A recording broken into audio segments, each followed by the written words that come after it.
संदीप ने अपनी माँ के कहने पर गांव में शादी कर ली थी। लड़की का नाम था सुनीता। माँ का कहना था एकदम मॉडर्न बहू नहीं होनी चाहिए, लेकिन उन्हें नहीं पता था कि गांव से आने वाली बहू सुंदर सुशील तो होगी और उसको गांव से बाहर भी निकाल लाएंगे, लेकिन उसके अंदर का गांव कैसे बाहर निकलेगा। शादी के कुछ दिन बाद, माँ टिफिन तो देना जरा। बेटा अब तो स्कूल नहीं ऑफिस जाता है, माँ से नहीं अपनी बीवी से टिफिन मांगा कर। ओके माँ। सुनीता टिफिन ले आओ। एक लो टिफिन, इसके अंदर पिस्ता डाल दिया है। पिस्ता? पिस्ता क्यों? सास जी ने बोला था ना कि आपको पिस्ता बहुत पसंद है। ओहो, मैंने पिस्ता नहीं पास्ता बोला था, पास्ता। पास्ता?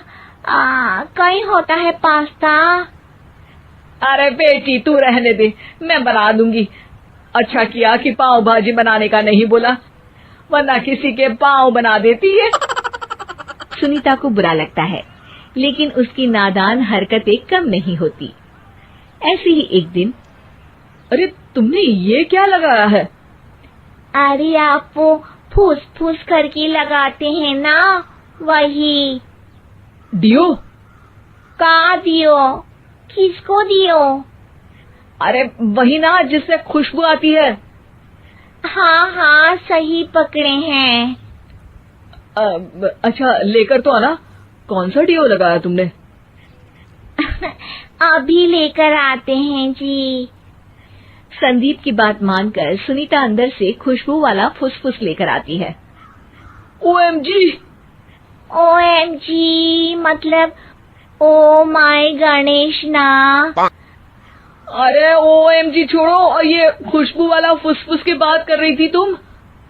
हाँ इसी की, फिर से सही पकड़े हैं। अरे देवी, लेकिन आप सही नहीं पकड़े हैं, ये डियो नहीं है।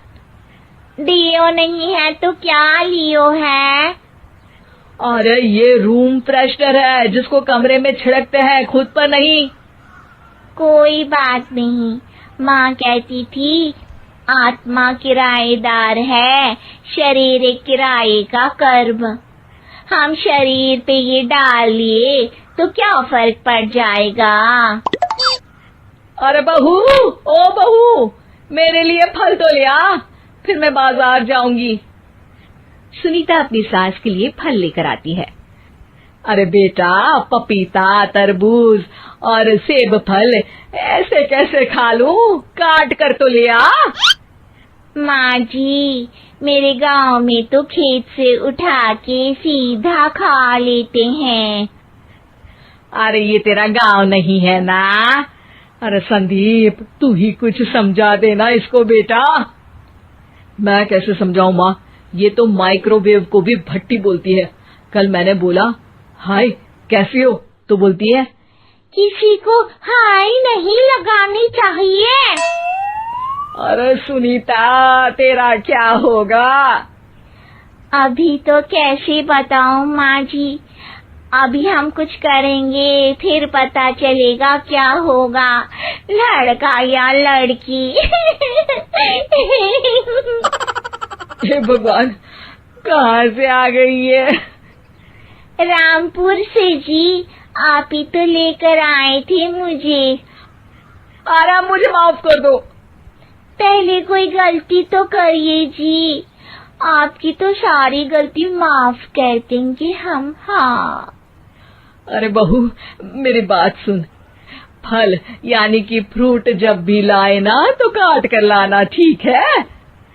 जी ठीक है माँ जी, फल यानी फ्रूट यानी काट के लाऊंगी। सुनीता रोज ही कोई ऐसी हरकत कर देती जिसकी वजह से उसे घर में दो बातें सुननी पड़ती। एक दिन, माँ मेरे बॉस घर पर आने वाले हैं शाम को, उनका बर्थडे है, फैमिली साथ नहीं रहती उनके, तो यही पार्टी कर लेंगे। उनको अच्छा लगा तो शायद मेरा प्रमोशन भी हो जाएगा। मैं ना फ्रूट केक लाकर फ्रिज में रख दूंगी और तेरे साथ आज खाना मैं बनाऊंगी, ताकि जब साहब आए तो खाने में कोई गड़बड़ ना हो। शाम को जब सारी तैयारियां हो जाती है, संदीप के साथ बड़े साहब भी घर आते हैं। फ्रूट केक तो ले आना बहू, फिर खाना खाएंगे। अरे इस सब की क्या जरूरत थी, आपने बुलाया वही काफी है। सर, आपका परिवार शहर में नहीं है तो हम ही आपके परिवार जैसे हैं सर। इतने में ही सुनीता फ्रूट केक लेकर आती है और बड़े साहब की टेबल पर रख देती है, और जैसे ही केक के ऊपर का बॉक्स हटाती है, ओह, ये क्या है? केक तो कटा हुआ है। मैं तो ऐसा नहीं लाई थी। आप मुझे शाबाशी दे सकती है माँ जी, मैंने ही केक काट दिया। आपने कहा था ना, फल यानी फ्रूट यानी हमेशा काट के लाना, तो फ्रूट केक भी तो फ्रूट ही है ना, तो मैंने पहले ही काट लिया। हूँ ना मैं समझदार। अरे बहू, ये क्या किया? केक हमेशा वही काटता है जिसका जन्मदिन होता है। तुझे एक बात भी समझ नहीं आती, एक नंबर की बेवकूफ है। पूरा माहौल बिगड़ चुका था। संदीप को लगने लगा था कि साहब उसे प्रमोशन तो दूर की बात है, कहीं डिमोशन ना दे दे, लेकिन साहब बीच में ही बोल पड़ते हैं। अरे कोई बात नहीं, ये इनकी बेवकूफी नहीं है, इनका भोलापन है। बेटा आप कहाँ से हो? रामपुर गांव से। अरे वाह, गांव से? फिर तो आपके गांव में ताजे फल और सब्जियां मिलते होंगे। हाँ, सही पकड़े हैं। हम तो काटते भी नहीं, सीधा खा लेते हैं। मैं ना एक बार तुम्हारे गांव घूमने जरूर चलूंगा। क्यों संदीप, ले चलोगे ना? मुझे गांव घूमना बहुत पसंद है।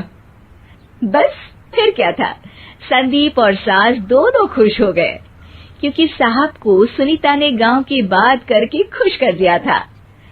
अब संदीप का प्रमोशन पक्का था। शिक्षा, कभी भी किसी भी गलती पर घबराना नहीं चाहिए। हो सकता है कि उस गलती की वजह से आगे बड़ा फायदा हो जाए।